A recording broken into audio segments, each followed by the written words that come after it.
Hi guys and welcome back to the channel Deepak Yadav Education. Welcome to the Daily Hindu News and Editorial Analysis of 28th of March 2023.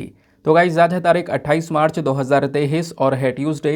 देखेंगे आज के the Hindu complete newspaper को analyse करेंगे। But lecture में आगे बढ़ने से पहले अगर आप लोगों को इस लेक्चर का पीडीएफ चाहिए तो क्या करना है, सबसे पहले डाउनलोड करना है टेलीग्राम, देन उसके बाद जाके सर्च बॉक्स में टाइप करना दीपक यादव एजुकेशन यूपीएससी।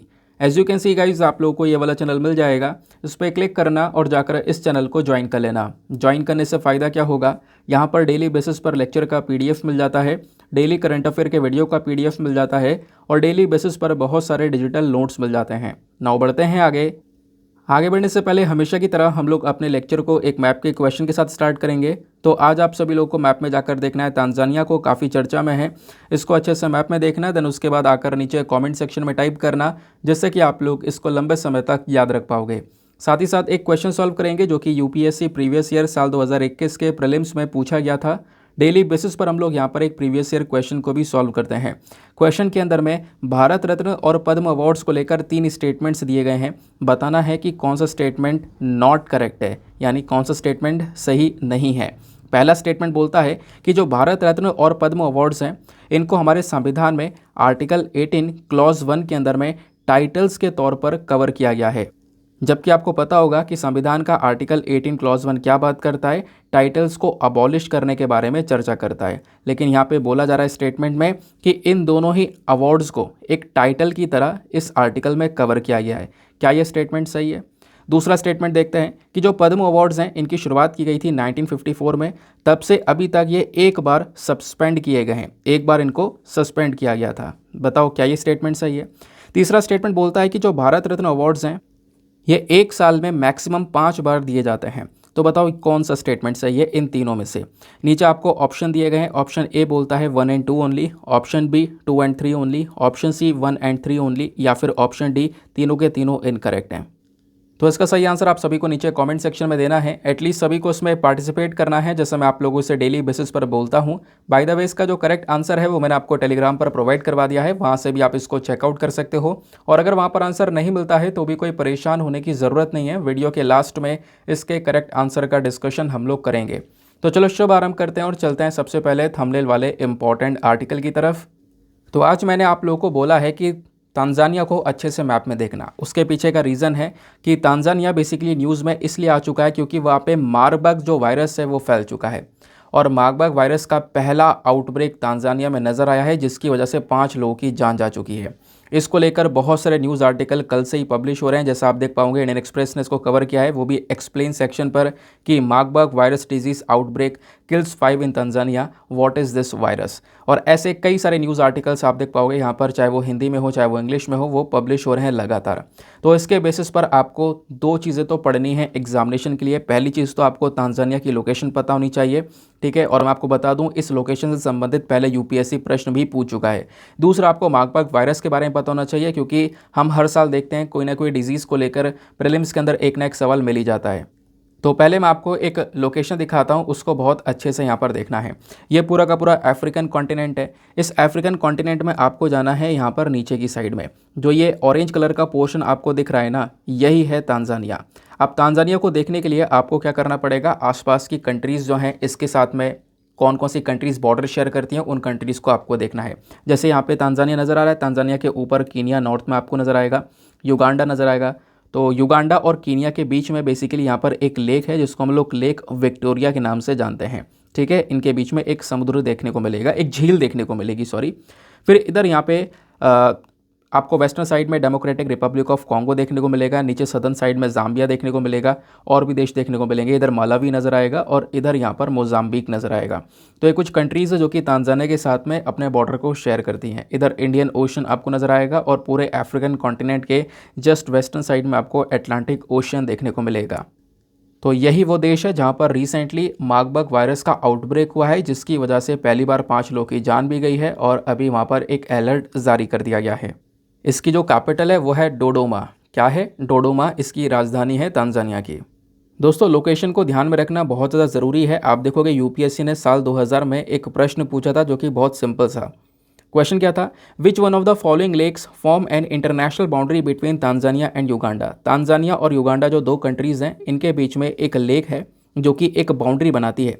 तो लेक चैड है, मालावी है, विक्टोरिया या जाम्बेजी है। तो इसका सही उत्तर क्या हो जाएगा, लेक विक्टोरिया, क्योंकि अभी हमने यहाँ पर डिस्कस किया था इनके बीच में लेक विक्टोरिया है जो कि एक इंटरनेशनल बाउंड्री को बनाती है। पूरे अफ्रीका में लेक विक्टोरिया बेसिकली एक लार्जेस्ट लेक की कैटेगरी में रखी गई है। अब दोस्तों थोड़ा सा हम लोग यहाँ पे मार्बर्ग वायरस डिजीज़ के बारे में पढ़ लेते हैं। थोड़ा सा ये इंपॉर्टेंट है और कैसे कैसे फैलता है, इसको लेकर क्या सिनेरियो है आज के समय में, ये चीज़ें आपको पता होनी चाहिए। ठीक है, तो तांजानिया ने अभी यहाँ पर पहला आउटब्रेक अनाउंस किया, ये हम लोग ऑलरेडी डिस्कस कर चुके हैं। और फिर उसके बाद में आ जाते हैं MVD के बारे में पढ़ने के लिए। वर्ल्ड हेल्थ ऑर्गेनाइजेशन के अकॉर्डिंग अगर हम बात करते हैं तो ये जो मार्बर्ग वायरस डिजीज़ है, यानी कि जो ये MVD है ना, इसको पहले मार्बर्ग हेमोरेगिक फीवर के नाम से जाना जाया करता था। ये कहीं ना कहीं एक बहुत खतरनाक फीवर वाली कंडीशंस को क्रिएट कर देता है। एक बहुत खतरनाक सा बुखार यहाँ पर इंसान को हो जाता है जो भी व्यक्ति इस मार्बर्ग वायरस डिजीज़ का शिकार होता है। उसके बाद में ये एक जूनोटिक वायरस है, very very important. Zoonotic virus का मतलब आपको पता ही है, जैसे कोरोना था, कोरोना क्या करा, जानवर से इंसान में फैला और फिर उसके बाद में इंसान से इंसानों में फैलने लगा। उसी को हम लोग यहाँ पर जूनोटिक वायरस बोलते हैं। तो जूनोटिक वायरस स्टार्टिंग में एक एनिमल से ह्यूमन के अंदर में फैलता है। ठीक है, तो ये भी जो मार्बर्ग वायरस डिजीज़ है ये भी एक जूनोटिक वायरस है।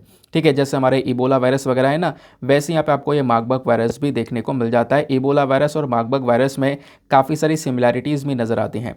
लेकिन सवाल यह है कि आखिरकार कौन सा जानवर है जिसकी वजह से ये वायरस फैल रहा है।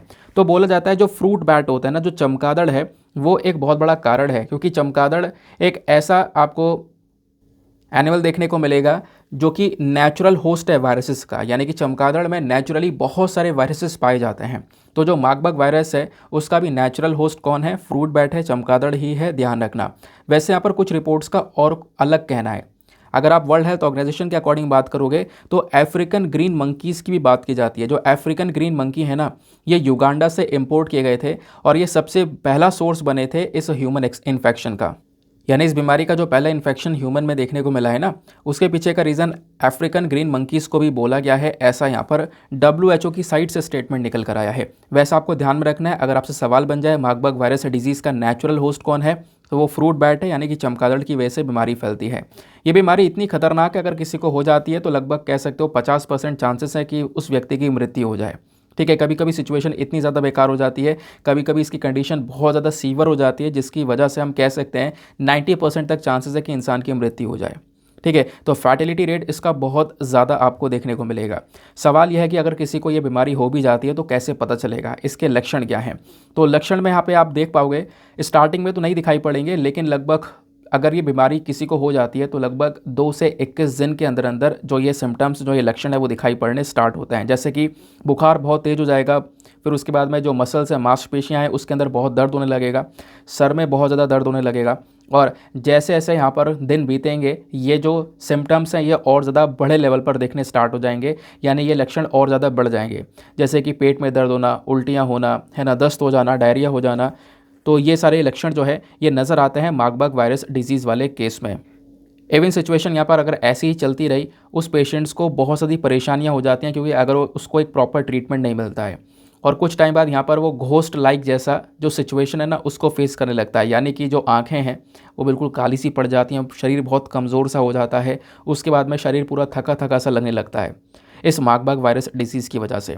फिर उसके बाद में बोला गया इस वायरस के होते ही लगभग 5 से 7 दिन बाद अगर आप देखोगे ना, तो जो पेशेंट्स जो भी होगा इस वायरस से, जो भी यहाँ पर संक्रमित होगा, तो कहीं ना कहीं उसके नाक से खून निकल रहा होगा, ब्लीडिंग बहुत ज़्यादा होने लगती है, जो गम्स हैं, है ना, वहाँ से ब्लीडिंग होने लगेगी, मसूड़ों से ब्लीडिंग होने लगेगी, है ना। तो कहीं ना कहीं यहाँ पर जो खून है वो बहुत ज़्यादा बॉडी से निकलने लगता है और इसके चक्कर में बॉडी में ब्लड का बहुत ज़्यादा जो कमी है वो यहाँ पर देखने को मिल जाती है और ब्लड की कमी की वजह से भी कई सारे केस ऐसे निकलते हैं कि इंसान की मृत्यु हो जाती है। ठीक है, तो ये भी यहाँ पर कहीं ना कहीं एक खतरनाक सिचुएशन मानी जाती है मार्बर्ग वायरस डिजीज़ के केस में। सवाल यह है कि कैसे ये फैलता है, तो हम डिस्कस कर ही चुके हैं। जो नेचुरल होस्ट है एक इसका जो चमगादड़ है, फ्रूट बैट, बेसिकली उसकी वजह से यहाँ पर ये फैलता है। लेकिन मैंने बोला कि जानवर से इंसान में जब फैला तो इंसान से इंसानों में कैसे फैलता है, तो इंसान से इंसानों में फैलने के लिए इसको ज़्यादा समय लगता नहीं है। अगर कोई इंसान मार्बर्ग वायरस डिजीज़ से संक्रमित है और एक नॉर्मल पर्सन है, ये इसके कांटेक्ट में आता है, तो कहीं ना कहीं नॉर्मल पर्सन को भी ये डिजीज़ हो जाए, इसके चांसेस 100% है। और अगर मान लो इसके साथ में वो बेड को शेयर करता है या इसके कपड़े पहन लेता है या फिर कह सकते हो इसका जो बॉडी फ्लूइड है यानी कि पसीना वगैरह है उसकी वजह उसके कांटेक्ट में आ जाता है, तो कहीं ना कहीं यहाँ पर ये जो वायरस है इसके फैलने के चांसेस 100% नज़र आते हैं, ऐसा कह सकते हो। तो इस प्रकार से यहाँ पर ये जो मार्बर्ग वायरस डिजीज़ है वो स्प्रेड होता हुआ नज़र आता है ह्यूमंस टू ह्यूमंस में। बात क्लियर हो गई। अब सवाल ये आता है कि इस डिज़ीज़ को कैसे हम ट्रीट कर सकते हैं, कैसे यहाँ पर इसका पता लगाया जा सकता है। तो देखो यहाँ पर इस बीमारी का पता लगाना थोड़ा सा मुश्किल हो जाता है, ऐसा यहाँ पर आर्टिकल्स में मेंशन किया जा रहा है। क्यों? क्योंकि जैसे मलेरिया है, टाइफाइड फीवर है या दूसरे वाले बुखार होते हैं, उन्हीं बुखार की तरह यहाँ पर ये बुखार नज़र आता है, तो इसका पता लगा पाना थोड़ा सा मुश्किल हो जाता है। लेकिन इसको कंफर्म करने के लिए जो लैब टेस्टिंग है वो सब करनी पड़ती है। जैसे यहाँ पे कोरोना वायरस या इबोला वायरस में करना पड़ता है ना, एक प्रॉपर लैब टेस्टिंग होती है सैंपल्स की, उस प्रकार से टेस्टिंग करने के बाद में इसका पता चलता है। चलो, अगर मान लो किसी का पता चल गया और उसे ये डिजीज़ है भी, तो उसको क्या ट्रीटमेंट दिया जाएगा? तो इसका कोई प्रॉपर ट्रीटमेंट अभी के समय में अवेलेबल नहीं है और यही यहाँ पर इसकी एक सबसे बड़ी चिंता वाली बात है। ठीक है, यहाँ पे कोई एंटीवायरल ट्रीटमेंट नहीं है, कोई वैक्सीन वगैरह आपको यहाँ पर देखने को मिलती नहीं है इस बीमारी को ठीक करने के लिए। तो उसको कैसे ठीक किया जाता है? तो थोड़ा बहुत सपोर्टिव केयर दिया जाएगा। नॉर्मल यहाँ पर जो दवाइयाँ हैं वो थोड़ी बहुत दी जाएंगी ताकि यहाँ पर उस व्यक्ति का जो सर्वाइवल रेट है यानी उसको थोड़े लंबे समय तक जीवित रखा जा सके। उसको जीने के लिए आगे सपोर्ट करने के लिए काफ़ी सारी जो दवाइयाँ हैं वो अभी यूज़ की जाती हैं। वर्ल्ड हेल्थ ऑर्गेनाइजेशन के अकॉर्डिंग बताया ये गया है कि बॉडी के अंदर में पानी की कमी हो जाती है, फ्लूइड की कमी हो जाती है, तो उसकी वजह से उसके बॉडी को रिहाइड्रेट करने की कोशिश की जाती है ताकि हम लोग उसकी जो मृत्यु है उसको जल्दी ना आने दें। लेकिन यहाँ पर इसका कोई प्रॉपर ट्रीटमेंट नहीं है, इसकी वजह से काफ़ी सारे लोग डेथ को सफ़र करते हैं, ऐसा यहाँ पर मेंशन किया गया। तो मार्बर्ग वायरस डिजीज़ के बारे में इतनी सी इन्फॉर्मेशन अपने पास में रखनी है। और कभी भी एग्जामिनेशन में कोई भी सवाल आएगा, क्योंकि ऐसे कई सारे सवाल आ चुके हैं, चाहे मैं आपको बताऊं जीका वायरस को लेकर, डेंगू को लेकर, मलेरिया को लेकर कई बार क्वेश्चन पूछे गए हैं, तो आपको इसके बारे में भी पता होना चाहिए। ठीक है, आगे आते हैं नेक्स्ट आर्टिकल पर। तो फ्रंट पेज पर जो दूसरा आर्टिकल है जो काम का है, देखो आज के न्यूज़पेपर में ना काम के आर्टिकल बहुत कम हैं। कभी कभी ऐसा होता रहता है, न्यूज़पेपर में काम के आर्टिकल कम आते हैं, लेकिन जो हैं वो सब मैंने निचोड़ कर आपको बताने वाला हूँ, वो सारी इन्फॉर्मेशन मैं आपको कलेक्ट कर देने वाला हूँ। जैसे एक आर्टिकल आपको ये देखने को मिलेगा, इसको आप लोग जीएस पेपर नंबर 2 और जीएस पेपर नंबर 3 दोनों के पॉइंट ऑफ व्यू से लिंक कर पाओगे। और अभी जो डिजीज़ के बारे में डिस्कस किया था, मार्बर्ग वायरस डिजीज़ के बारे में, उसको आप जीएस पेपर नंबर 2 हेल्थ के पॉइंट ऑफ व्यू से लिंक कर पाओगे। ठीक है, तो अभी यहाँ पर ना जब हम लोग बात करते हैं इस वाले आर्टिकल की, तो आपने एक स्कीम के बारे में सुना होगा जिसको हम लोग बोलते हैं स्मॉल सेविंग स्कीम। क्या बोलते हैं? Small saving scheme.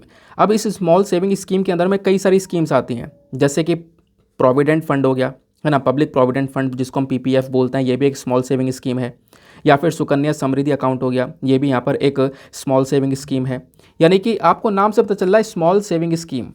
ये जो स्कीम है कोई ज़्यादा बड़े लेवल पर नहीं है, छोटे लेवल पर ही है, लेकिन इसका काम क्या है? सेविंग को प्रमोट करना। आप अगर पैसा बचाना चाहते हो तो इन स्कीम का भरपूर मात्रा में यूज़ कर सकते हो। अच्छा, काम क्या होता है? तो ऑब्वियस सी बात है, मान लो आपका पब्लिक प्रोविडेंट फंड है या फिर आपने सुकन्या समृद्धि अकाउंट खुलवाया। ठीक है, यहाँ पे क्या कर रहे हो? आप इन्वेस्टमेंट कर रहे हो, आप पैसा यहाँ पर डाल रहे हो, अपना पैसा बचा रहे हो, सेव कर रहे हो, है ना। जैसे सेविंग अकाउंट खुलवाते हो वैसे ये स्मॉल सेविंग स्कीम है, इसमें आप क्या कर रहे हो? पैसा धीरे धीरे सेव कर रहे हो। आप पैसा सेव करोगे तो क्या होगा? आपको यहाँ पे जो सरकार है ना वो बेसिकली इस स्कीम के तहत आपके पैसे के ऊपर इंटरेस्ट देगी, ब्याज देगी, जैसा बैंकों के अंदर में होता है। थोड़ा इंटरेस्ट अच्छे लेवल का आपको यहाँ पर देखने को मिल जाएगा, एक सिक्योरिटी यहाँ पर आपको मिल जाती है। ठीक है, तो एक प्रकार का यहाँ पर ये इन्वेस्टमेंट आप कह सकते हो। तो स्मॉल सेविंग स्कीम्स में एक प्रकार का इन्वेस्टमेंट किया जाता है, ऐसा यहाँ पर कहना ठीक रहेगा। अच्छा, तो ये आखिरकार चर्चा में क्यों है? चर्चा में इसलिए है क्योंकि 2019 से अगर हम अभी तक देखें तो इसका जो ब्याज का स्तर चल रहा है ना वो उतना ही है, इंटरेस्ट लेवल बढ़ाया नहीं गया है। जबकि इस स्कीम के जब इस स्कीम को लाया जा रहा था तो ये बोला गया था कि हम क्वार्टरली बेसिस पर क्या करेंगे, यानी हर 3-4 महीने में इसका जो ब्याज है वो थोड़ा थोड़ा बढ़ाते चलेंगे। ब्याज के अंदर थोड़ा बहुत चेंजेस आ जाएगा, कुछ बेसिस पॉइंट से इंक्रीज़ कर देंगे, यानी कि 0.5% से थोड़ा थोड़ा बढ़ाते हुए चलेंगे। बट हुआ क्या कि 2019 से अभी तक यहाँ पर इसका इंटरेस्ट रेट, खासकर जो हमारे पब्लिक प्रोविडेंट फंड है, सुकन्या समृद्धि अकाउंट है, यहाँ पर इंटरेस्ट रेट हाइक नहीं किया गया, बढ़ाया नहीं गया। ठीक है, तो अभी सरकार यहाँ पर इसके बारे में कुछ सोच भी नहीं रही है। काफ़ी आर्टिकल पब्लिश हो रहे हैं कि आखिरकार इस पब्लिक प्रोविडेंट फंड में और ये सुकन्या समृद्धि स्कीम में जो ये इंटरेस्ट रेट है बढ़ेगा या नहीं बढ़ेगा, अभी कुछ भी यहाँ पर इसके बारे में इन्फॉर्मेशन नहीं है। लेकिन 2019 से अभी तक यहाँ पर कोई इंक्रीमेंट नज़र नहीं आया है।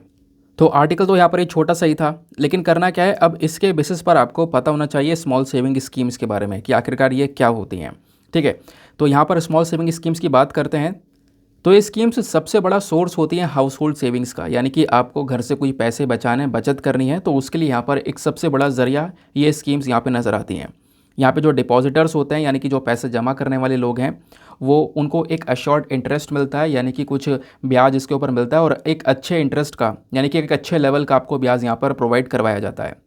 और जो भी यहाँ पर पैसा इस स्मॉल सेविंग स्कीम्स के तहत इकट्ठा किया जाता है वो सारा का सारा पैसा कहाँ पर ट्रांसफ़र कर दिया जाता है, ये सारा पैसा भेज दिया जाता है नेशनल स्मॉल सेविंग फंड में। पहले तो ये छोटी छोटी स्कीम्स में आप पैसा इन्वेस्ट करोगे, वो पैसा कहाँ पर रख दिया जाएगा, नेशनल स्मॉल सेविंग फंड के अंदर में। अब जो ये स्मॉल सेविंग स्कीम है ना, इसको कैसे लेकर आया गया, देखो इसको इस पर्पज़ से लेकर आया गया कि काफ़ी बार क्या होता है सरकार डेफिसिट में चलती है, यानी सरकार घाटे में चल रही है, सरकार की इतनी कमाई नहीं हो पा रही है, खर्चे ज़्यादा हो रहे हैं। स्पेशली कोविड-19 में यही सिनेरियो देखने को मिला था, है ना, खर्चे ही खर्चे हो रहे थे, कमाई कहीं से हो नहीं रही थी क्योंकि इकोनॉमी आगे बढ़ ही नहीं पा रही थी। तो इसके चलते तहत यहाँ पर क्या होगा, नेशनल स्मॉल सेविंग फंड जो है ना ये मदद करेगा, यानी आपने जो पैसा इन्वेस्ट किया इन स्कीम्स में ये सरकार की मदद कर सकता है, सरकार को एक डायरेक्ट फाइनेंस प्रोवाइड करवा सकता है। तो फाइनेंस का एक डायरेक्ट सोर्स भी है गवर्नमेंट के लिए ये कॉन्सेप्ट, तो इसके बारे में ध्यान रखना। ऐसा नहीं कि आपका पैसा चला ही जाएगा, आपने यहाँ पर इन्वेस्ट किया है, आपको प्रॉपर यहाँ पे इसके ऊपर जो रिटर्न है वो मिलेगा। अब जो स्मॉल सेविंग स्कीम्स होती है ना, इनको हमने 3 बड़ी बड़ी हेडिंग के अंदर में कवर कर रखा है। जैसे एक होता है पोस्टल डिपॉजिट, पोस्टल डिपॉजिट में हमने काफ़ी सारी चीज़ों को कवर कर रखा है, इसमें saving account, recurring deposit, time deposit, ये सारी चीज़ें आपको देखने को मिल जाएंगी। देन दूसरा जो हेडिंग है वो है सेविंग सर्टिफिकेट, सेविंग सर्टिफिकेट में नेशनल स्मॉल सेविंग सर्टिफिकेट हो गया, किसान विकास पत्र हो गया, इसको कवर किया गया है। फिर तीसरा हेडिंग है सोशल सिक्योरिटी स्कीम। यहाँ पर सोशल सिक्योरिटी स्कीम के अंदर में आपको देखने को मिलेगा सुकन्या समृद्धि स्कीम, जिसके बारे में हम चर्चा कर रहे हैं, public provident fund, senior citizen saving scheme, यहाँ पे हम बात कर रहे हैं। ठीक है, तो यहाँ पे पैसा आप लगाओगे, इन अकाउंट के अंदर में इन्वेस्ट करोगे और इसके बदले में आपको गवर्नमेंट की साइड से जो इंटरेस्ट है वो मिलता रहता है। देखो जब स्कीम को लेकर आया गया तो बोला था कि जो स्मॉल सेविंग स्कीम्स हैं इनके ऊपर जो ब्याज होगा उनको बार बार चेंज करते रहेंगे, रीसेट करते रहेंगे क्वार्टरली बेसिस पर, यानी हर 3 महीने के अंदर में कुछ ना कुछ बदलाव किया जाएगा, इसके इंटरेस्ट के अंदर में बढ़ा दिया जाएगा, ऐसा यहाँ पर कह सकते हो। लेकिन यहाँ पे होता क्या है कि अभी लंबे समय से इसके ऊपर कोई काम नहीं किया गया है, कोई इंटरेस्ट इंक्रीज़ नहीं हुआ है, इसी वजह से ये जो आर्टिकल है वो अभी चर्चा में है। क्लियर हो गया सिंपल शब्दों में। आगे आते हैं नेक्स्ट आर्टिकल पर। ना दोस्तों, आगे बढ़ने से पहले मेक श्योर करना है वीडियो पे जो लाइक का बटन है उसको प्रेस कर देना। एक छोटा सा टारगेट है हम लोग का 5K प्लस लाइक्स का, जिसको आप अचीव करवा सकते हो। साथ ही साथ में मेरे साथ में इंस्टाग्राम पे कनेक्ट कर सकते हो। इंस्टाग्राम पे जाना, सर्च बॉक्स में लिखना दीपक यादव एजुकेशन, आपको ये प्रोफाइल मिलेगा जहाँ पे 11,000 से ज़्यादा लोग जुड़े हुए हैं। आप भी मेरे साथ में पर्सनली जुड़ सकते हो। नाउ नेक्स्ट आर्टिकल पर आते हैं।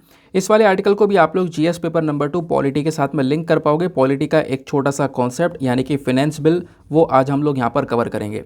आपको पता होगा पॉलिटी में कई सारे अलग अलग प्रकार के आपको बिल्स देखने को मिलेंगे। फॉर एग्जांपल ऑर्डिनरी बिल है ना, मनी बिल है, फाइनेंस बिल है, आपका कॉन्स्टिट्यूशनल अमेंडमेंट बिल है। ऐसे कई सारे जो बिल्स है वो यहाँ पे हमारे हाउस के अंदर पास किए जाते हैं।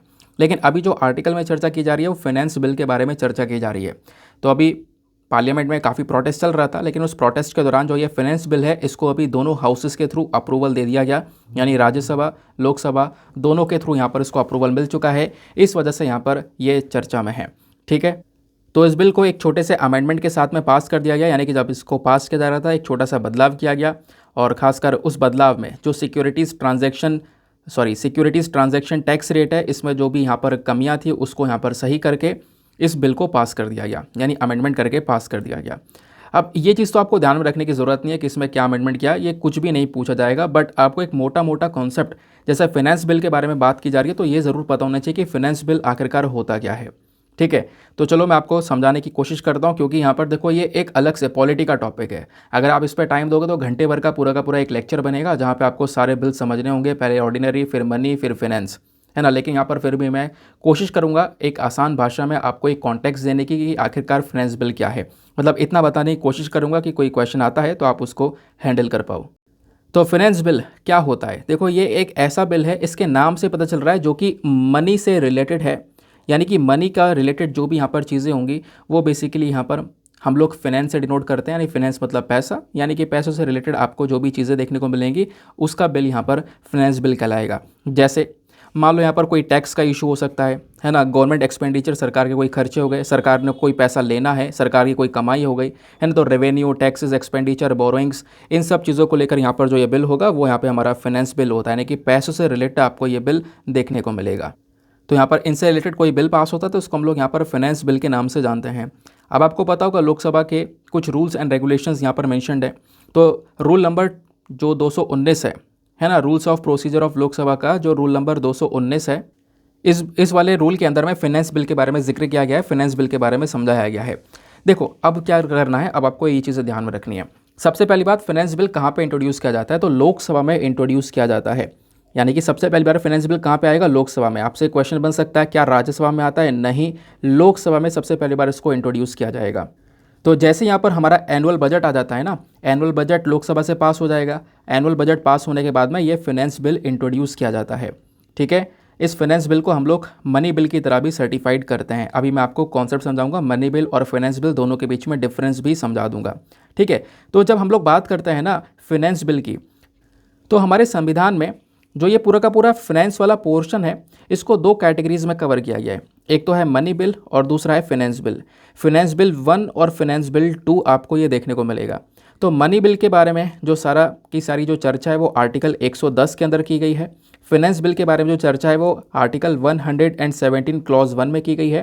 फाइनेंस बिल 2 की जो चर्चा है वो सब चर्चा आर्टिकल 117 क्लॉज 3 में की गई है।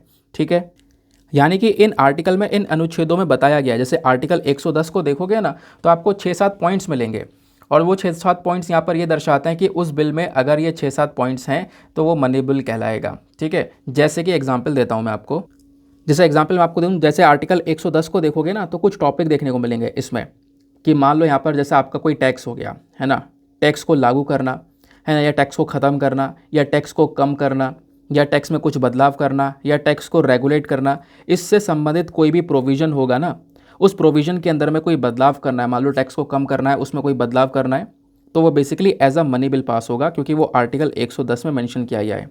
ठीक है, जब हम टैक्स की बात कर रहे हैं तो इनकम टैक्स की बात कर रहे हैं, लोकल टैक्स की हम लोग बात नहीं कर रहे हैं। समझ में आई बात। फिर उसके बाद में आर्टिकल 110 में और भी चीज़ें मेंशन की गई हैं।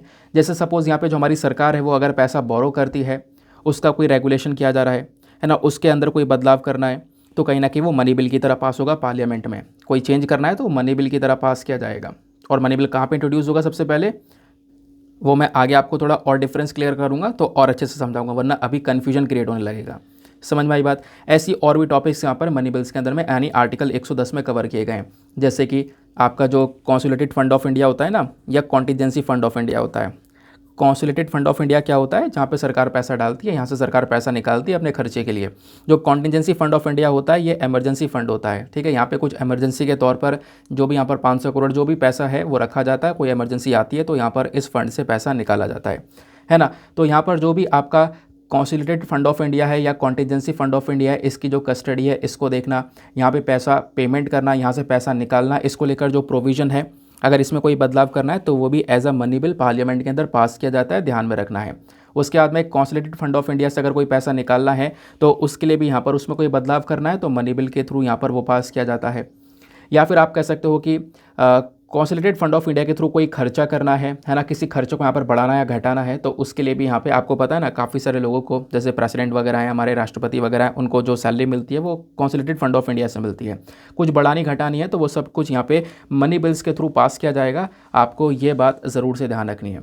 ठीक है, सिंपल सा शब्द है मनी बिल, ये क्लियर हो गया। तो आर्टिकल 110 में कुछ पॉइंट्स दे रखे हैं, अगर आपका बिल इन चीज़ों के एरिया में आ रहा है, इन चीज़ों को इंक्लूड कर रहा है तो वो मनी बिल कहलाएगा।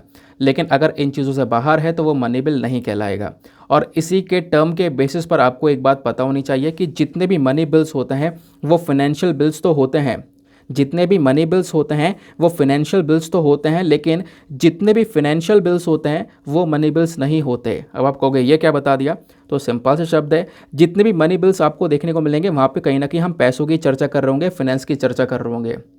ठीक है, अभी मैंने आपको बताया था ना, जैसे कि आपको टैक्स के बारे में यहाँ पर आपको देखने को मिलेगा, टैक्स में कोई चेंजेस करना है, या कंसोलिडेटेड फंड ऑफ इंडिया के अंदर में, या कॉन्टीजेंसी फंड ऑफ इंडिया के अंदर में, या खर्चा कमाई में कोई चेंजेस करने हैं, है ना, कोई रूल्स एंड रेगुलेशंस के अंदर में कोई चेंजेस करने हैं, तो वो सब हम पैसों की बात कर रहे हैं। तो जितने भी मनी बिल होते हैं वो फाइनेंशियल बिल तो होते हैं, हम हर मनी बिल को फाइनेंशियल बिल बोल सकते हैं, ऐसा कह सकते हो, लेकिन हर फाइनेंशियल बिल को मनी बिल नहीं बोला जा सकता। ऐसा क्यों? क्योंकि फाइनेंशियल बिल वाला थोड़ा सा कॉन्सेप्ट अलग हो जाता है, फाइनेंशियल बिल का कॉन्सेप्ट थोड़ा सा बड़ा है। मनी बिल का कॉन्सेप्ट थोड़ा छोटा है।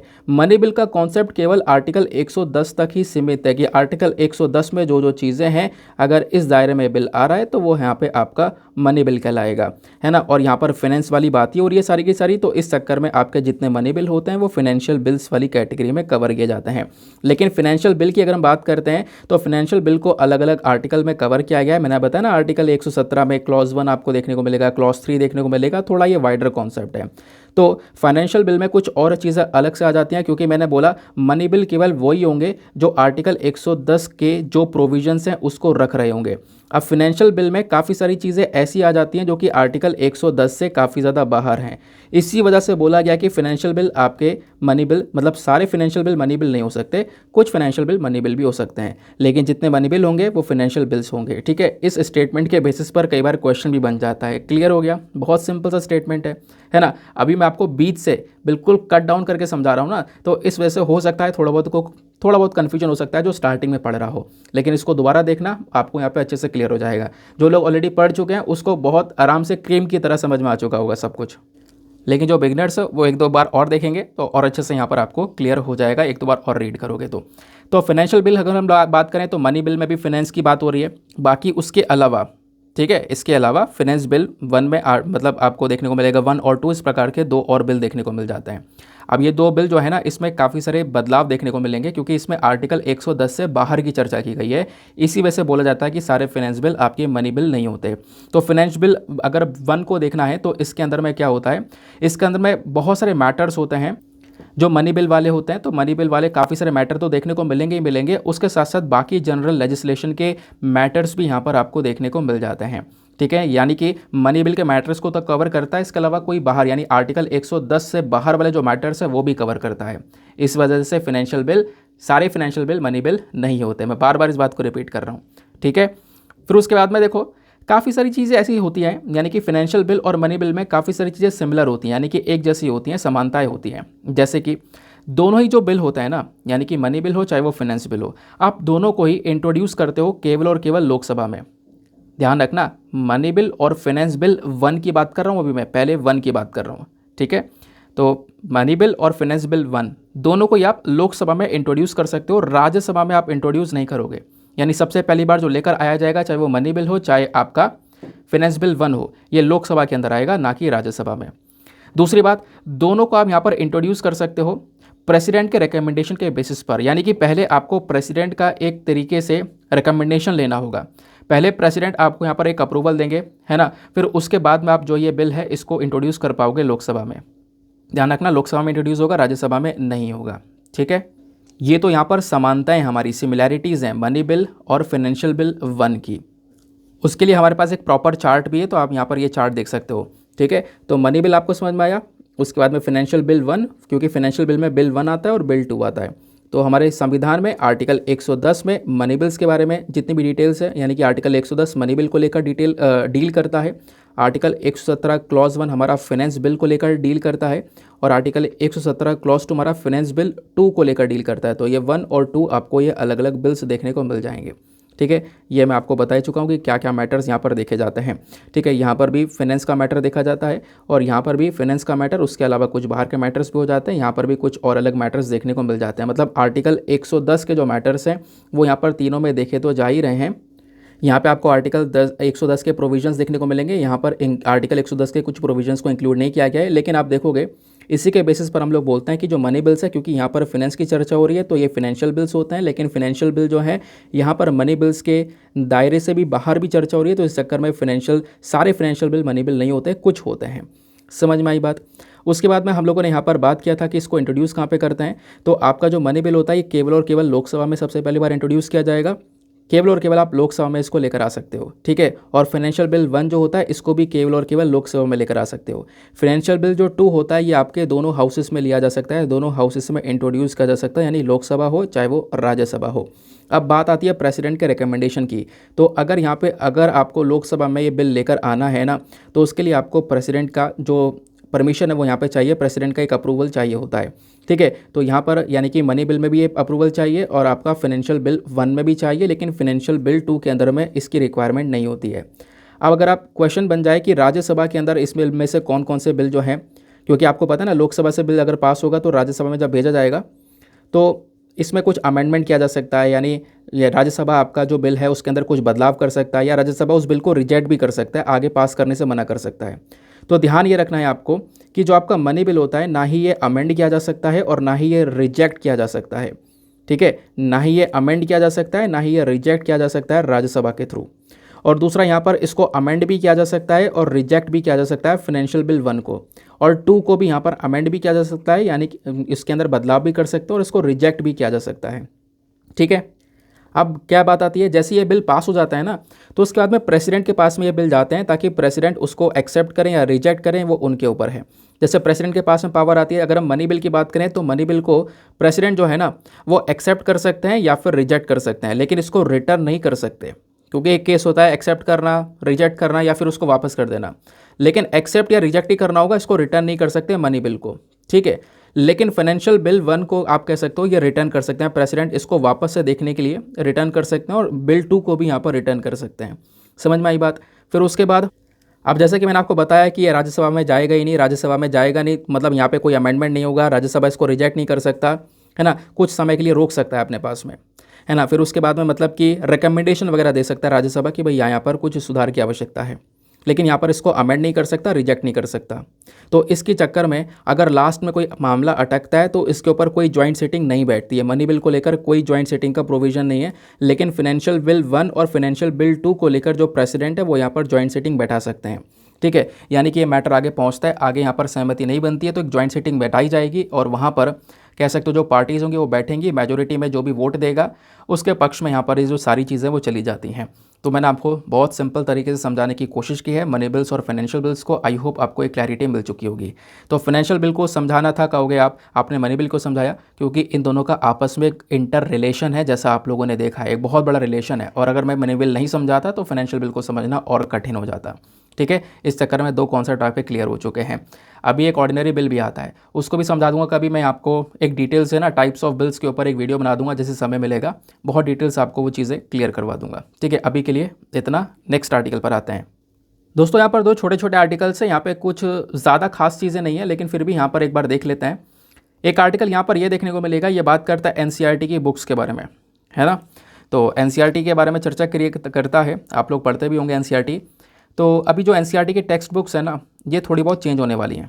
तो 20 साल के गैप के बाद में कुछ नई टेक्स्ट बुक्स आएंगी, ऐसा यहाँ पर बोला जा रहा है। तो 20 साल गैप के बाद में हम लोग कुछ नई टेक्स्ट बुक रिलीज़ करेंगे जो कि एनसीईआरटी वाली होंगी, है ना।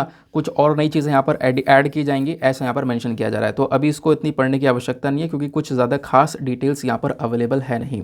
एक आर्टिकल आपको ये देखने को मिलेगा, तो अभी आपको पता होगा हम लोगों ने चीता मंगाए हैं। तो कहोगे अरे यार वापस से आर्टिकल आ गया, हमने कितनी बार तो पढ़ा है, बहुत डिटेल से पढ़ा है। हाँ बिल्कुल पढ़ा है, लेकिन अभी जो सिचुएशन है वो दूसरी है। अभी क्या कर रहे थे हम लोगों ने, अलग अलग अफ्रीकन कंट्री से, जैसे नामीबिया से हम लोगों ने चीता मंगाए थे पिछले साल सितंबर में, 17 सितंबर को चीता मंगाए, और उन चीता को हमने कुनो नेशनल पार्क में, यानी जो मध्य प्रदेश में कुनो नेशनल पार्क है वहाँ पर उनको रिलीज़ कर दिया। तो अभी जो चीता रिलीज़ किए गए थे ना, उसमें से एक फ़ीमेल चीता मर चुका है। ठीक है, अब फीमेल चीता की यहाँ पर डेथ हुई है, किस चक्कर की वजह से, मतलब किस कारण की वजह से, तो किडनी फेलियर की वजह से, किडनी में कुछ प्रॉब्लम्स हुई हैं, जिसके चक्कर में यहाँ पर फीमेल चीता की डेथ हुई है, ऐसा यहाँ पर बताया जा रहा है। ठीक है, इसको लेकर कई सारे न्यूज़ आर्टिकल अभी पब्लिश हुए थे, तो थोड़ा बहुत यहाँ पर इसके बारे में आप ध्यान रख सकते हो। नाम दिया गया है चीता शाशा। तो चीता शाशा अभी यहाँ पर आप कह सकते हो कि इस फीमेल चीता की डेथ हुई है, जिसके चक्कर में यहाँ पे आपको एग्जामिनेशन के लिए कुछ पॉइंट्स बताने चाहिए चीता के लिए। देखो चीता कहीं ना कहीं किसी न किसी कारण की वजह से हर 2-3 सप्ताह बाद न्यूज़ में आ ही जाता है। तो अभी यहाँ पर चीता के बारे में हमने क्या क्या पढ़ रखा है, एक छोटा सा रिवीजन करेंगे, ज़्यादा डिटेल में नहीं जाएंगे, बस खाली मेरे साथ में रिवीजन करना, क्योंकि रिवीजन करना थोड़ा इंपॉर्टेंट है, आपको चीज़ें याद रहेंगी तो ज़्यादा बेहतर रहेगा। ठीक है, तो ये जो चीता है इनको साउथ अफ्रीका नामीबिया से लेकर आया गया है, मध्य प्रदेश के कुनो नेशनल पार्क में इनको रिलीज़ किया गया है। हमारा मकसद यहाँ पर यह है कि हम चीता को वापस से रिलोकेट कर सकें, और अभी किया भी, क्योंकि इंडिया में भी एक समय पर चीता पाए जाते थे, लेकिन 1952 में हम लोगों ने चीता को विलुप्त प्रजाति डिक्लेयर कर दिया, यानी कि चीता पूरी तरह से ख़त्म हो गए हमारे पूरे देश से। तो इसके बाद हम लोगों ने क्या किया, चीता को ट्रांसलोकेट करने की कोशिश की है, अलग अलग जगह से चीता को मंगाने की कोशिश की है। तो हम लोगों ने अफ्रीकन चीता को प्रेफर किया, अफ्रीकन चीता अभी इंडिया में लेकर आए गए। ठीक है, तो कुछ चीता अभी आपको देखने को मिलेंगे, अभी और भी आने वाले समय पर चीता को लेकर आने वाले हैं इंडिया के अंदर में। अब चीता होता क्या है, तो देखो जब हम लोग बात करते हैं बिग कैट की स्पीशीज़ के बारे में, बिग कैट मतलब टाइगर की बात कर रहे हैं, लेपर्ड की बात कर रहे हैं, है ना, तो उसमें यहाँ पर चीता भी आ जाता है। तो चीता कहीं ना कहीं यहाँ पे बहुत पुराना जानवर है, लगभग मायोसीन एरा के समय पर भी यहाँ पर इसके बारे में थोड़ा बहुत मेंशन देखने को मिलेगा। मायोसीन एरा समझ रहे हो, मतलब कि आज से 5 मिलियन साल पहले की हम लोग बात कर रहे हैं, तो उस समय पर भी चीता के जो पूर्वज हैं वो यहाँ पर ट्रेस करे गए हैं, वो यहाँ पर देखने को मिले हैं। चीता जो है दुनिया का सबसे ज़्यादा तेज़ दौड़ने वाला मैमल देखने को मिलेगा, जो कि अफ्रीका के साथ साथ एशिया में भी पाया जाता है। तो कहोगे हमने एशिया से क्यों नहीं मंगाया, तो एशिया वाला जो एशियाटिक चीता है ना, ये बहुत कम मात्रा में है। ठीक है, अभी यहाँ पर कुछ ही 100 से भी कम चीता बचे हैं, और वो केवल और केवल ईरान के अंदर में है।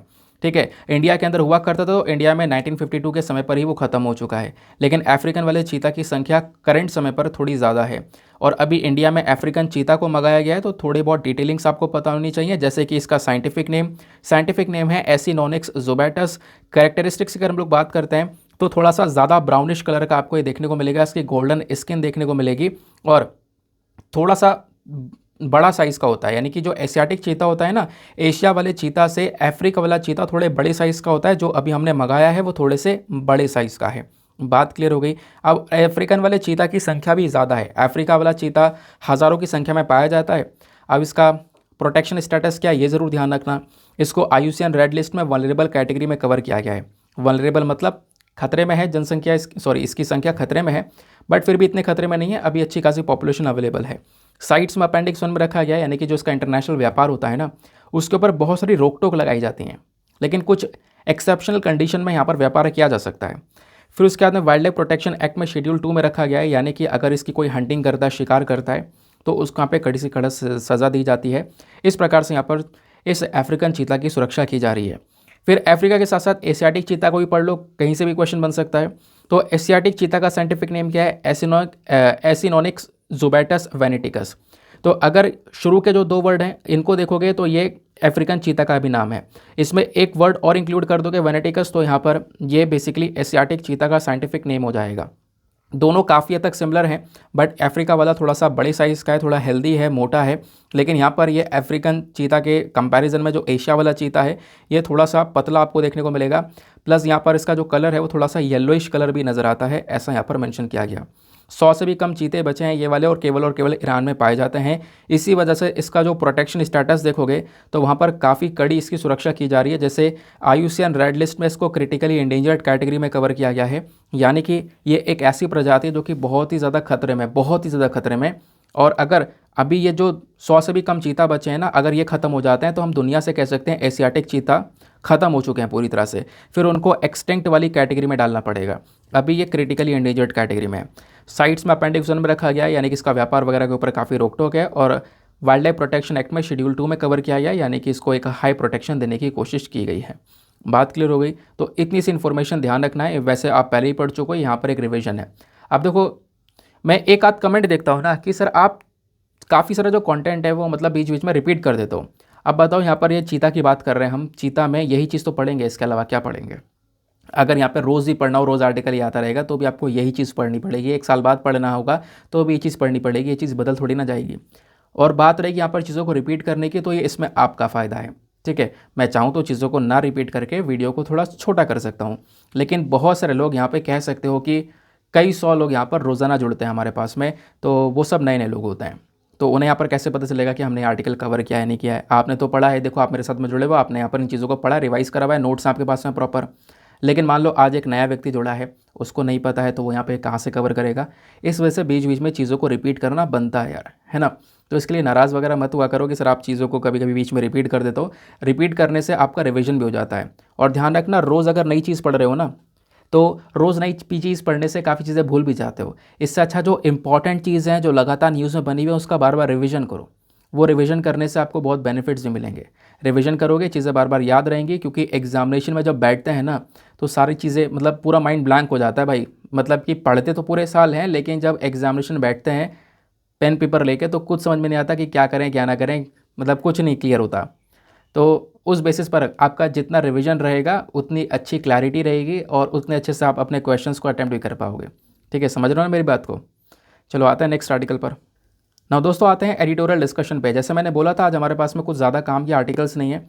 ये एमपी डिस्क्वालिफिकेशन के बारे में चर्चा करता है। भाई मैंने भर भर के पढ़ा दिया इसके बारे में, है ना। आपको बहुत सारे नोट्स प्रोवाइड करवा दिए हैं इसके बारे में, है ना, याद होगा। और ऐसा नहीं कि यहाँ पे जैसे अभी चीता वाला आर्टिकल पढ़ा था, ये हमने बहुत टाइम पहले पढ़ा था, इस चक्कर में आपका रिविजन करवाया आज न्यूज़ में। अब ये क्या है, मैंने 2-3 दिन पहले भी कवर कर रखा है। इस चक्कर में अगर एंड में हमें समय मिलता है तो मैं आपको एंड में इसके बारे में बता दूंगा, एमपी के डिस्क्वालिफिकेशन के बारे में आखिरकार क्या बात चल रहा है। क्योंकि आपको पता है राहुल गांधी जी जो है ना, अभी इनको डिस्क्वालीफाई कर दिया गया है। लोकसभा की जो इनकी सदस्यता थी वो अभी ख़त्म हो चुकी है। इसको लेकर मैंने अभी आज से कुछ दिन पहले 2 दिन लगातार कवर किया है, उसका थंबनेल भी लगा होगा, आपको याद आ रहा होगा। ठीक है, एनीवे एक नेक्स्ट एडिटोरियल पर आते हैं। अगला एडिटोरियल बहुत काम का है। ये द हिंदू बिजनेस लाइन का एडिटोरियल है और बहुत इंपॉर्टेंट है। ये एडिटोरियल में राइटर ने बात की है स्मॉल वाटर बॉडीज़ को रेजुविनेट करने के बारे में। और ऐसे क्वेश्चंस बहुत बनते हैं मेंस में, चाहे प्रीलिम्स में, हर बार बहुत क्वेश्चंस बनते हैं। तो यहाँ पे जो ए नारायण मूर्ति हमारे राइटर हैं, इन्होंने बहुत सारे कॉन्सेप्ट समझाए। इन्होंने बोला है कि जो हमारी स्मॉल वाटर बॉडीज़ हैं, स्मॉल वाटर बॉडीज समझ रहे हो, जैसे कि आपका पॉन्ड हो गया, है ना, आपकी तालाब हो गए, झील हो गई, ये छोटी छोटी वाटर बॉडीज़ हैं, है ना। इनको वापस से जीवित करना बहुत ज़्यादा ज़रूरी है। बहुत सारे एरिया में ये वाटर बॉडीज़ ख़त्म सी हो गई हैं, इसका नुकसान बहुत ज़्यादा बड़ा है और आने वाली जो पीढ़ी है वो इसका नुकसान झेल सकती है। तो उसके बारे में यहाँ पे राइटर ने समझाया है। एक एक करके सारे पॉइंट्स डिस्कस करेंगे। तो दोस्तों एडिटोरियल में खास बात होती है कि आप कितने इंपॉर्टेंट पॉइंट्स वहाँ से निकाल सकते हो।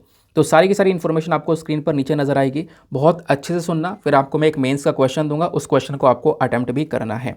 तो न्यूज़ क्या है, यूनाइटेड नेशन के अकॉर्डिंग बात करें तो लगभग यहाँ पे बोला जा रहा है कि मिड 2010 के आसपास आप देखोगे, 2010 के कुछ आसपास के जो साल देखने को मिलेंगे, तो उन कुछ सालों में ना 1.9 बिलियन जो पीपल है हमारी दुनिया भर की जो पॉपुलेशन है, दुनिया भर की जनसंख्या में लगभग 1.9 बिलियन के आसपास जो लोग हैं ना, वो कहीं ना कहीं ऐसी एरिया में रहे हैं जहाँ पर पानी की बहुत ज़्यादा कमी है।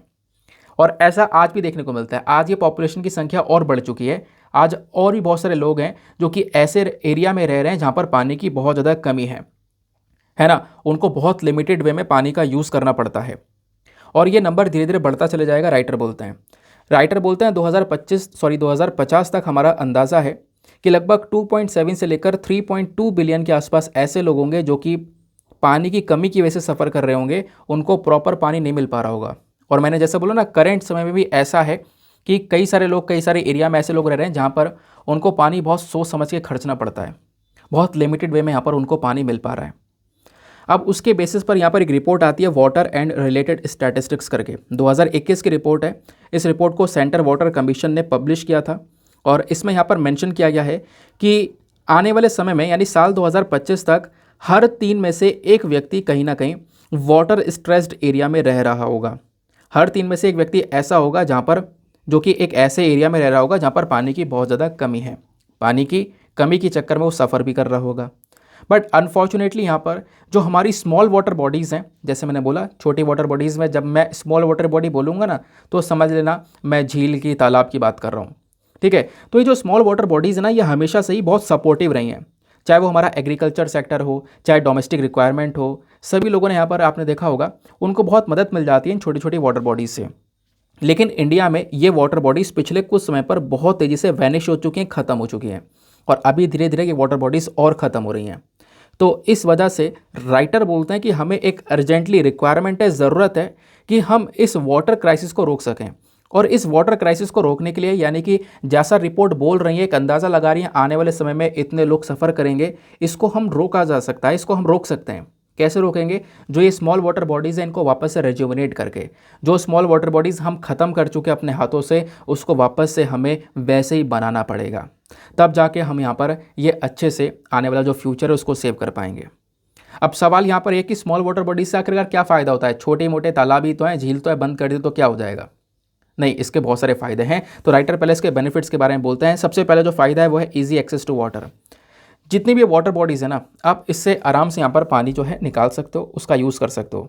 आपके डोमेस्टिक नीड, घर की जो भी ज़रूरतें हैं, है ना, या फिर आप कोई जानवर पाल रहे हो, है ना, पशुपालन के लिए यहाँ पर जो आवश्यकता है वो पूरी हो सकती है। पानी पीने के लिए यहाँ पर पूरा किया जा सकता है। एग्रीकल्चर सेक्टर में, खेती बाड़ी में भी यहाँ पर उस पानी को यूज़ किया जा सकता है। गाँव वाले एरिया में ऐसे ही होता है, तालाब वगैरह से पानी खींच कर खेत में छोड़ा जाता है ना। तो यहाँ पर ये बहुत ज़्यादा आसान तरीका है जिससे हम पानी का यूज़ कर सकते हैं।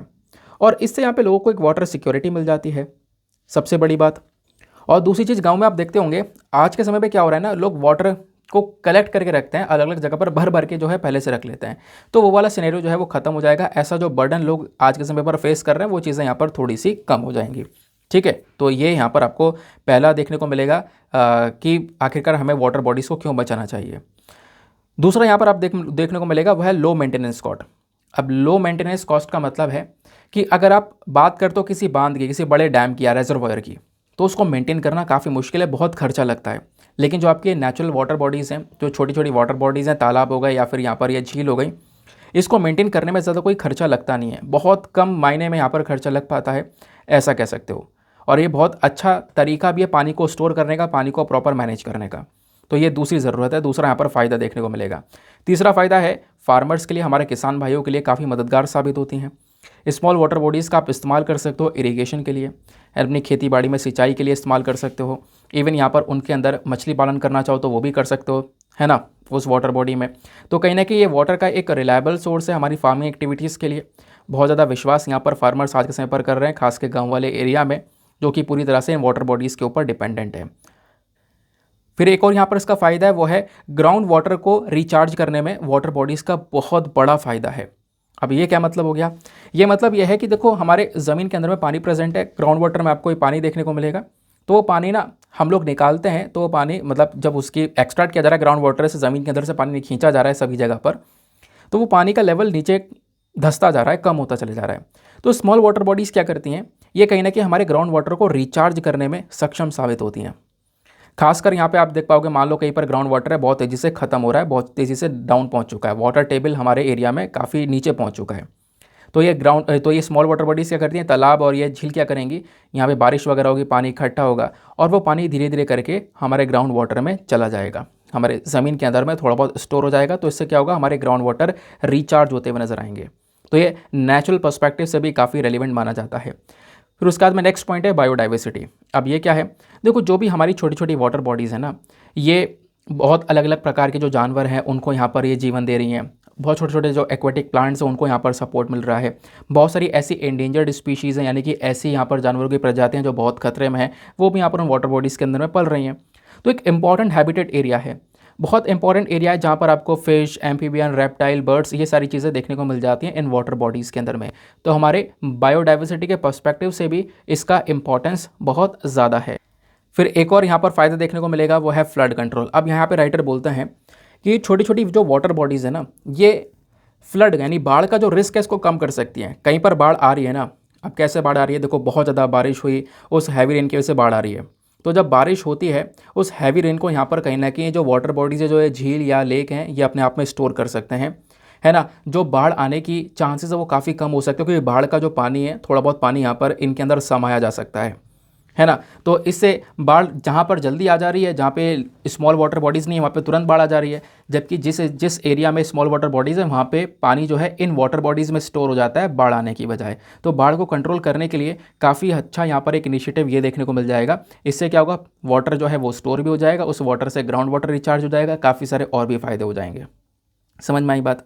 तो ये तो बात हो गई कि हाँ इसके फ़ायदे क्या हैं, लेकिन सवाल यह है कि आखिरकार ये तो चलो फ़ायदे हैं, लोगों को पता है, लेकिन ये स्मॉल वाटर बॉडीज़ करेंट समय में बहुत सारी प्रॉब्लम्स फेस कर रही हैं, बहुत सारी दिक्कतें यहाँ पर इनको झेलनी पड़ रही हैं। जैसे सबसे पहली जो प्रॉब्लम है वो है continuous encroachment on catchment areas. अब इसका मतलब क्या है, जो स्मॉल वाटर बॉडीज़ हैं आपकी, जो लेक पॉन्ड्स हैं या स्ट्रीम्स हैं, ये लगातार खतरे में है। उसके पीछे का रीज़न है अर्बनाइजेशन।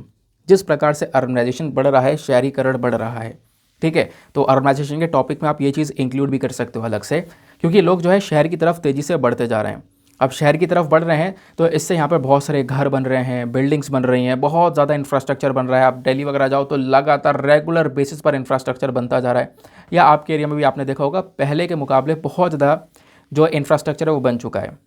अब क्या होता है, जो वाटर बॉडीज़ वाले एरिया है ना, जहाँ पर लेक है या फिर पॉन्ड है, ये झील या तालाब है, इसके आसपास के एरिया को भी नहीं छोड़ रहे लोग।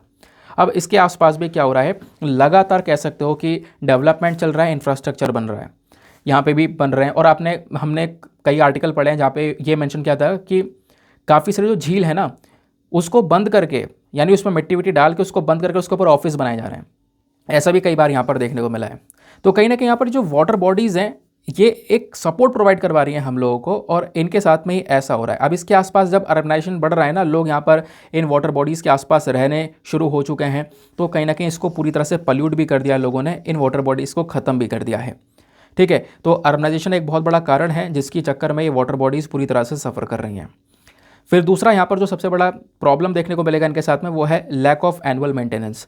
स्मॉल वाटर बॉडीज़ को हमेशा यहाँ पर एक मेंटेनेंस चाहिए होता है, यानी कि जैसे आपकी गाड़ी है, आपकी गाड़ी को हमेशा सर्विस चाहिए होती है, तब वो बेहतर तरीके से चल पाती है। तो उसके हेल्थ को मेंटेन करने के लिए एक रेगुलर मेंटेनेंस यहाँ पर चाहिए होता है।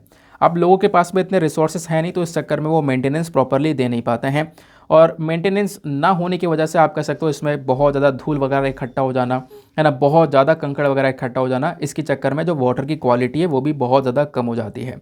इवन कभी कभी आप देख पाओगे जो वाटर बॉडी है पूरी तरह से सूख जाती है, तालाब पूरी तरह से सूख जाता है जब अगर हम इसको प्रॉपर मेंटेन नहीं करते हैं तो। फिर तीसरा जो सबसे बड़ा यहाँ पर प्रॉब्लम है इनके साथ में, वो है पोल्यूशन। यहाँ पे सबसे बड़ा जो शिकार बनी हुई है स्मॉल वाटर बॉडीज़, वो पोल्यूशन का शिकार बनी हुई है, प्रदूषण का। इंडस्ट्री से गांव में कई फैक्ट्री लगी, उससे बहुत सारा पोल्यूशन है वो सब उसमें छोड़ दिया जा रहा है, उस झील में, उस तालाब में छोड़ दिया जा रहा है। या कोई अर्बन डेवलपमेंट हो रहा है ना, या एग्रीकल्चर का जो पोल्यूशन है वो सब कुछ यहाँ पर इन्हीं वाटर बॉडीज़ में छोड़ा जा रहा है। और जब ये पोल्यूशन इस वाटर बॉडी में गिरता है ना, तो ये सब प्रदूषण यहाँ पे इकट्ठा होने के बाद में कह सकते हो जो काई, जैसे आपने देखा है हरी कलर की काई जम जाती है पूरे पानी के ऊपर, वो जम जाती है। कई सारी आपने लेक में देखा भी होगा कि कई सारी लेकों के ऊपर में हरी कलर की काई जम चुकी है पूरी तरह से। अब वो पानी बिल्कुल बेकार हो चुका है, वो झील यहाँ पे बिल्कुल बर्बाद हो चुकी है। क्यों? क्योंकि इसमें इतना पोल्यूशन किया गया जिससे एल्गल ब्लूम हो चुका है, और उसके अंदर जो रहने वाले जानवर वगैरह थे वो सब यहाँ पर मर चुके हैं, ख़त्म हो चुके हैं। ठीक है, क्योंकि यहाँ पर वो एल्गल ब्लूम क्या करता है, वो कहीं ना कहीं सनलाइट को कट डाउन कर देगा, पानी के अंदर में ना सनलाइट जाने देगा प्रॉपरली। तो इससे क्या होगा, जो यहाँ पे एनिमल्स होंगे पानी के अंदर में वो पूरी तरह से डैमेज हो जाएंगे। ठीक है, तो ये यहाँ पर एक और प्रॉब्लम है। फिर बात आती है हैबिटेट लॉस की।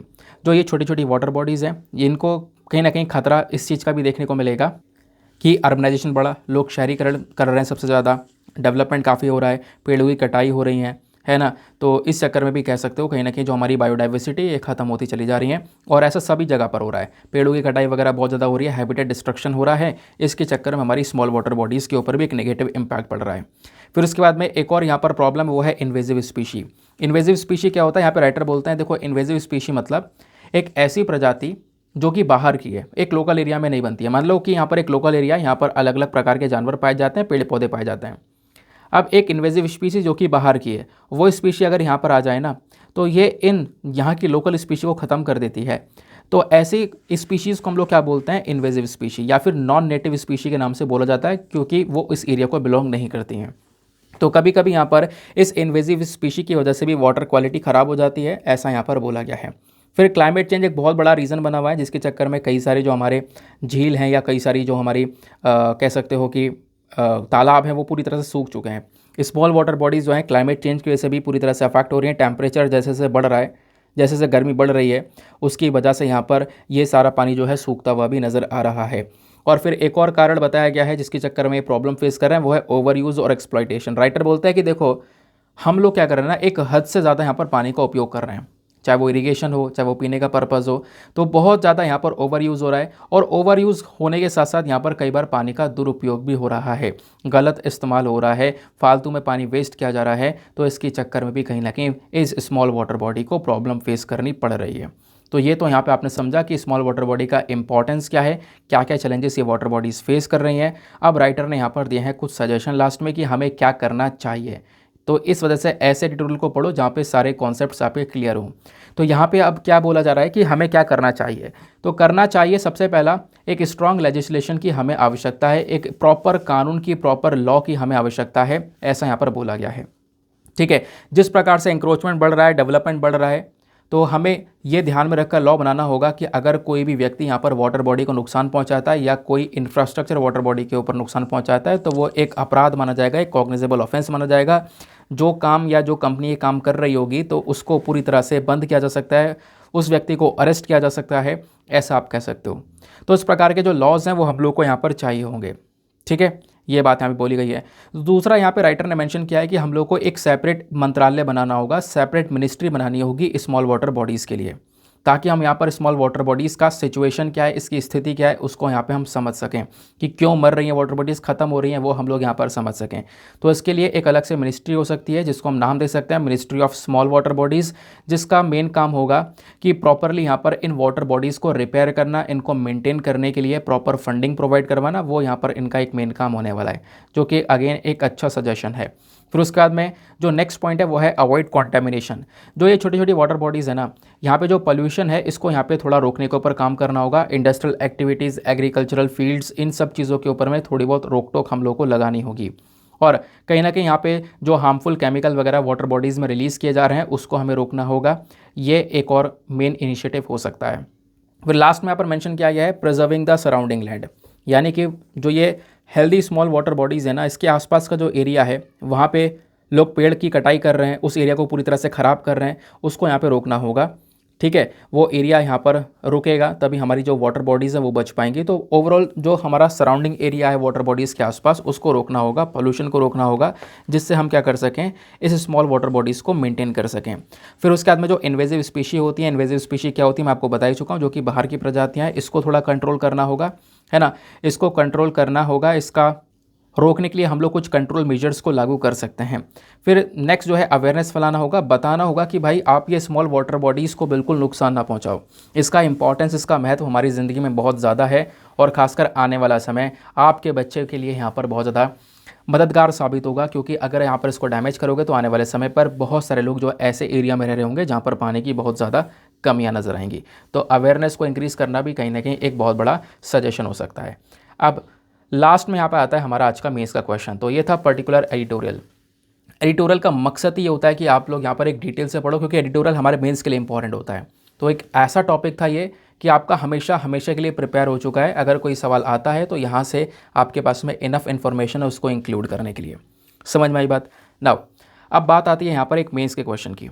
तो आज का मेंस का क्वेश्चन क्या बोलता है, what are the major challenges facing small water bodies and what steps need to be taken to address the issues. यानी जो ये स्मॉल वाटर बॉडीज़ हैं ये क्या क्या चुनौतियां फेस कर रही हैं ये बताना है, प्लस हम क्या क्या कदम उठा सकते हैं इन चुनौतियों से लड़ने के लिए वो आपको समझाना है। हिंदी में रीड कर देता हूँ। जो छोटे जल निकायों हैं इनके सामने प्रमुख चुनौतियां क्या हैं और इस मुद्दे के समाधान के लिए क्या कदम उठाए जाने की आवश्यकता है, ये आपको 250 शब्दों में लिखना है। 250 शब्दों में आंसर लिखने के बाद में कहाँ पे सबमिट करना है, टेलीग्राम पर जाना, सर्च बॉक्स में लिखना Deepak Yadav education mains answer writing, full form लिखना। आपको मेरा टेलीग्राम चैनल मिलेगा, 50,000 से ज़्यादा लोग वहाँ पर जुड़े हुए हैं।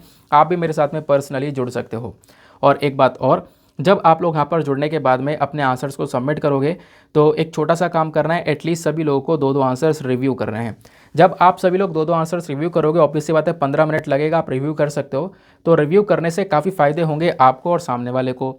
आपको कुछ इंपॉर्टेंट पॉइंट्स मिलेंगे, कुछ यूनिक पॉइंट्स मिलेंगे जो आपने अपने नोट्स में नहीं इंक्लूड करे हैं। सामने वाले के आंसर में अगर कोई मिस्टेक है तो आप उनको बता सकोगे कि यहाँ पर आपको एक इंप्रूवमेंट की आवश्यकता है।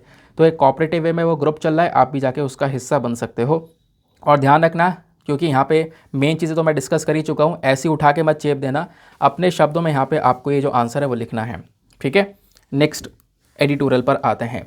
अगला एडिटोरियल बेसिकली हमारे टेक्स्ट एंड कॉन्टेक्स्ट पर है। काफ़ी लंबा थोड़ा आर्टिकल है, लेकिन अगेन मैं आपको काम की इन्फॉर्मेशन देने वाला हूँ। इस पूरे आर्टिकल में ASD के बारे में कवर किया गया है। अब ये ASD क्या होता है, तो यह है ऑटिज्म स्पेक्ट्रम डिसऑर्डर। क्या है? ऑटिज्म स्पेक्ट्रम डिसऑर्डर, एक बीमारी के बारे में चर्चा की गई है। तो इस आर्टिकल में यहाँ पे जो हमारे राइटर हैं वो क्या बोलते हैं, वो ये बोलते हैं कि जो बच्चे हैं ना उनके ऊपर सबसे ज़्यादा असर पड़ता है, उस बच्चों को, मतलब बच्चों को सबसे ज़्यादा यहाँ पर ये बुरी तरह से बीमारी अफेक्ट करती है, जिसका नाम है ऑटिज्म स्पेक्ट्रम डिसऑर्डर। बोला ये जा रहा है कि अगर हम इस बच्चे में, छोटे बच्चे में पहले ही इस बीमारी का पता लगा लें, पहले इसको डायग्नोस कर लें और शुरुआत में ही ट्रीटमेंट दें तो इसका सही होना पॉसिबल है, इस बच्चे का ठीक होना पॉसिबल है। लेकिन अगर हम ध्यान ही नहीं देते हैं तो ये बच्चा आगे आगे कह सकते हो इस बीमारी का बहुत बड़ा शिकार बन सकता है, ऑटिज्म स्पेक्ट्रम डिसऑर्डर का। तो पहले तो यहाँ पर इन्होंने यही समझाया है कि ऑटिज्म स्पेक्ट्रम डिसऑर्डर क्या होता है, इसके 3 अलग अलग लेवल्स क्या हैं, कैसे आइडेंटिफाई कर सकते हैं, कैसे स्क्रीनिंग कर सकते हैं, कैसे ठीक कर सकते हैं। तो वो यहाँ पर फैक्चुअल डेटा है, आपको ज़रूर से पता होना चाहिए। आओ एक एक करके सारे पॉइंट्स डिस्कस करें। दोस्तों पहले आपको समझना होगा कि आखिरकार ऑटिज्म होता क्या है। देखो ऑटिज्म ना, इसको हम लोग ऑटिज्म स्पेक्ट्रम डिसऑर्डर भी बोलते हैं। ये एक डेवलपमेंटल कंडीशन है जिसकी वजह से यहाँ पर जो बच्चा होता है ना वो प्रॉपर कम्युनिकेट नहीं कर पाता, उसके जो बिहेवियर है उसमें काफ़ी सारे चेंज हो जाते हैं, जिसके चक्कर में वो बहुत सारी चुनौतियों को फेस करना स्टार्ट कर देता है ना। बहुत सारी प्रॉब्लम्स यहाँ पर उसको फेस करनी पड़ जाती हैं। जैसे कि आप जब ऑटिज़म देखते हो तो ऑटिज़म में कई सारी चीज़ नज़र आती हैं। जैसे जो बच्चा है उसको अकेले रहना पसंद है, अकेले रहकर यहाँ पर खेलना पसंद है, किसी के साथ खेलना पसंद नहीं है। अगर यहाँ पर उसको कोई छूता है तो उससे वो काफ़ी गुस्सा हो जाएगा, उसका जो कह सकते हो कि जो स्वभाव है वो पूरी तरह से बदल जाएगा।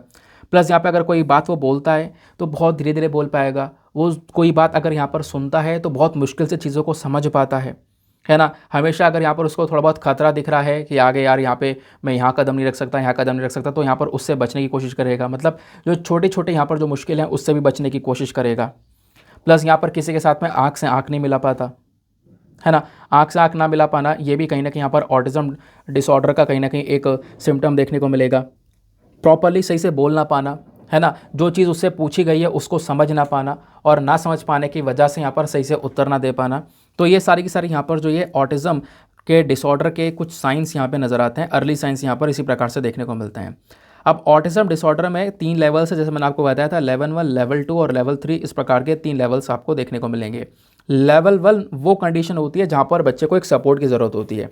देखो होता यहाँ पर यह है कि इस लेवल 1 में जो बच्चा है ना वो बहुत मुश्किल से किसी के साथ में सोशली इंटरेक्ट कर पाता है, यानी कि सोसाइटी में इतना मिलजुल नहीं पाता, मिलजुल के यहाँ पर बात नहीं कर पाता किसी के साथ में, ठीक है।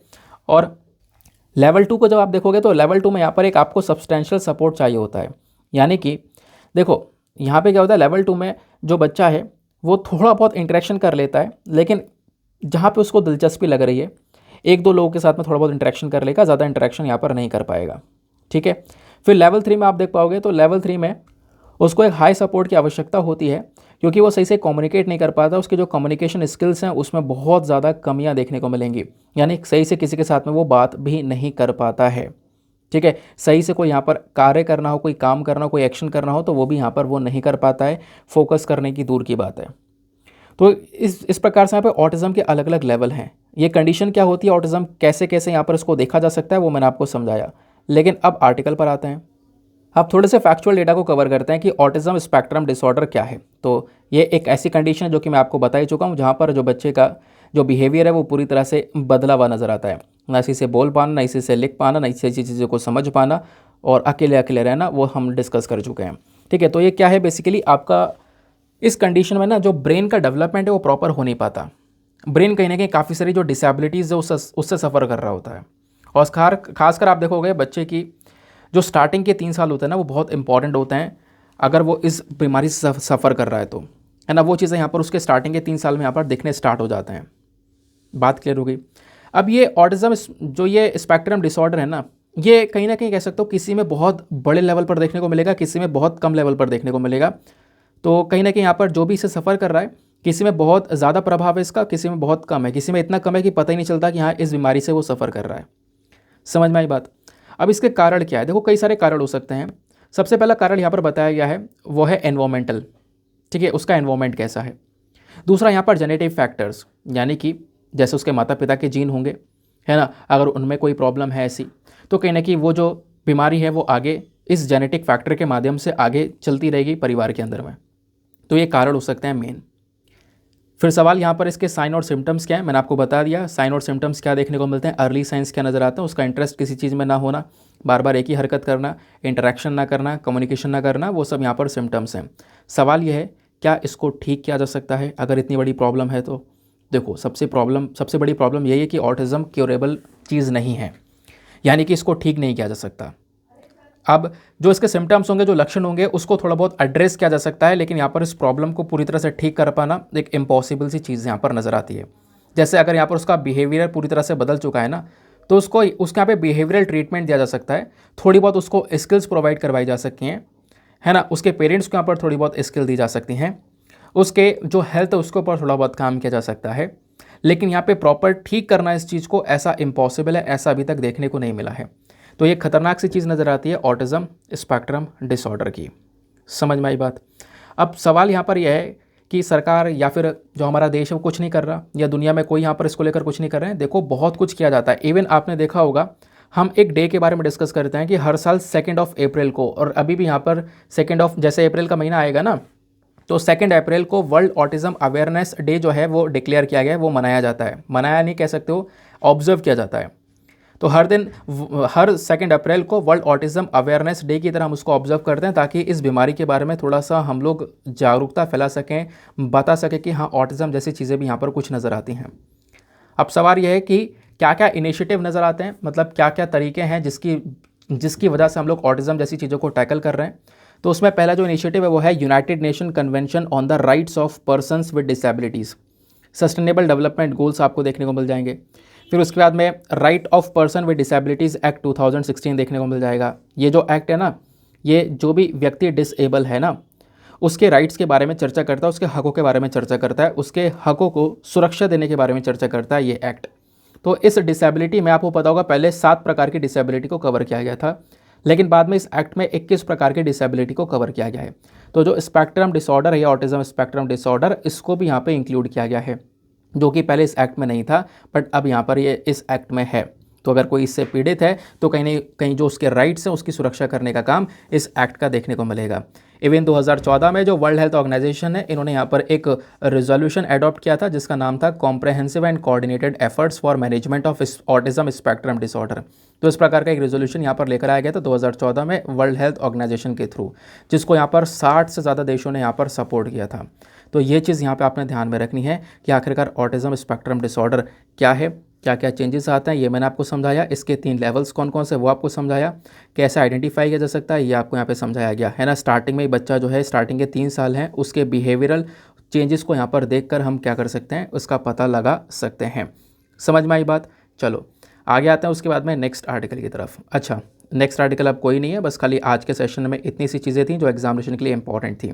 जो हमारा आज का एडिटोरियल सेक्शन है ना, उस वाले मतलब जो हमने भी डिस्कस किए वो वैसे कर ही लिए हैं। इसके अलावा कोई काम की चीज़ नहीं है। नेपाल के बारे में चर्चा की जा रही है ना, चाइना यूएस के बारे में चर्चा की जा रही है, ये हमारे काम की चीज़ नहीं है, तो आप इनको स्किप कर सकते हो, ठीक है।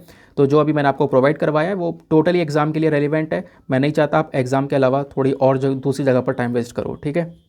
नाउ अब आते हैं हम लोग अपने प्रीलिम्स वाले क्वेश्चन की तरफ। तो ये 2021 का क्वेश्चन था। क्वेश्चन पूछा गया था कि भारत रत्न और पद्म अवार्ड्स को लेकर 3 स्टेटमेंट्स है, बताना है तीनों में से कौन से स्टेटमेंट नॉट करेक्ट है, सही नहीं है। तो कि तीनों के तीनों स्टेटमेंट्स आपको गलत देखने को मिलेंगे, तीनों के तीनों नॉट करेक्ट हैं।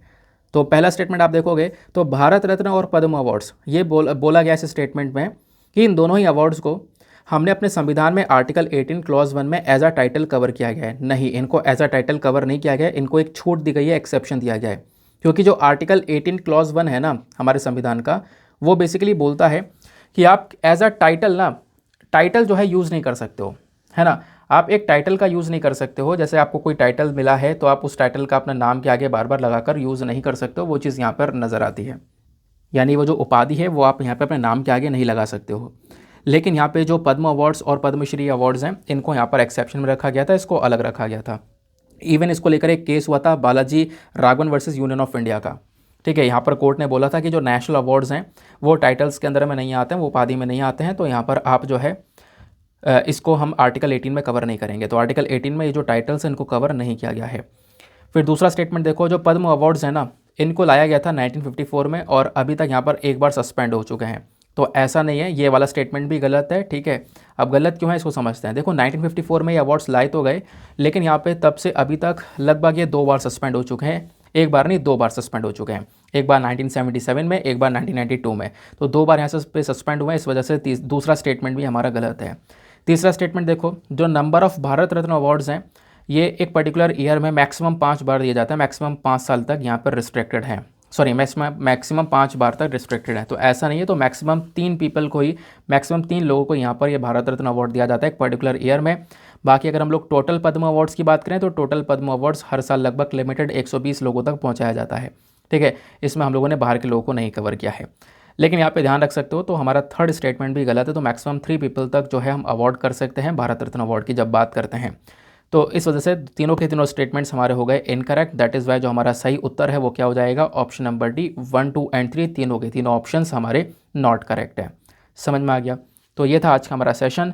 नाउ मिलता है आप लोगों से अगले वीडियो में। आज के लिए bye bye, have a nice day, thank you and जय हिंद।